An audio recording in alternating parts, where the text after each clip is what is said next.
Ευρώπης με τον Ολυμπιακό, αλλά και το πρωτάθλημα Ελλάδας. Ένας πολύ σπουδαίος παίκτης, θεμέλιος λίθος, βασικός και της εθνικής μας ομάδας. Πολυτιμότερος παίκτης με το πρωτάθλημα Ευρώπης του Παναθηναϊκού το 2009 και πολυτιμότερος παίκτης στο Final Four και φέτος με τον Ολυμπιακό στην Κωνσταντινούπολη. Βασίλης Πανούλης, Παναγιώτης και Γιώργος Αγγελόπουλος. Είπαμε ότι ο Ολυμπιακός μέχρι να στεφτεί πρωταθλητής Ευρώπης έπειτα από 15 ολόκληρα χρόνια πρόλαβε να αλλάξει 2 προέδρους, 10 προπονητές και κοντά στους 150 παίκτες.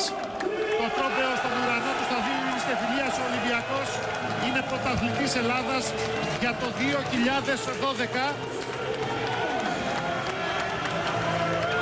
Ο Σπανούλης αφήνει το τρόπαιο στον Παναγιώτη και τον Γιώργο Αγγελόπουλο.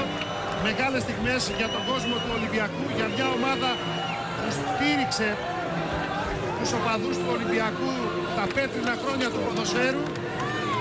Το αντίστοιχο συνέβη από το 98 και εντεύθεν με τον Παναθηναϊκό στα πέτρινα χρόνια του ποδοσφαιρικού Παναθηναϊκού. Και τώρα η στιγμή της απόλυτης αποθέωσης για τον Ολυμπιακό που κατέκτησε φέτος το πρωτάθλημα Ευρώπης αλλά και το πρωτάθλημα στην Ελλάδα. Και για να στεφτεί πρωταθλητής στην Ελλάδα θα έπρεπε να νικήσει τον μεγάλο αντίπαλό του, τον Παναθηναϊκό, γεγονός που κατάφερε. Το μπάσκετ στηρίζει στις δύσκολες στιγμές. Είτε αναφέρεται στις ομάδες είτε και στην εθνική ομάδα, γιατί ας μην ξεχνάμε τους δύσκολους καιρούς που ζούμε.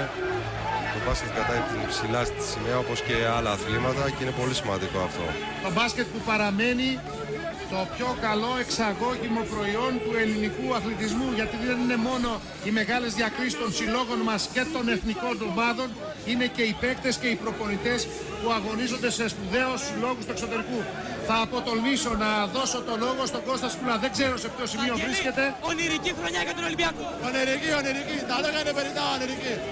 Αυτό που μένει είναι που βλέπουμε αυτόν τον κόσμο εδώ πέρα να μας στηρίζει για να πανηγυρίζει μαζί μας. Αυτό είναι που μένει, τίποτα. Να είσαι καλά. Ακούσαμε τον Βαγγέλη Μάτζαρη, ονειρική χρονιά για τον Ολυμπιακό, και επισήμανε τη βοήθεια του κόσμου που αγκάλιασε όταν είδε πως παίζει αυτή η ομάδα μετά το Φεβρουάριο, που αγκάλιασε την προσπάθεια του Ήρκοβιτς και των παικτών του και πανηγύρισε 2 πολύ μεγάλες επιτυχίες φέτος. Στο παρκέ του σταδίου Ειρήνης και Φιλίας υπάρχει πολλής κόσμος και έτσι δεν είναι εύκολο για να έχουμε κάποιον παίκτη του Ολυμπιακού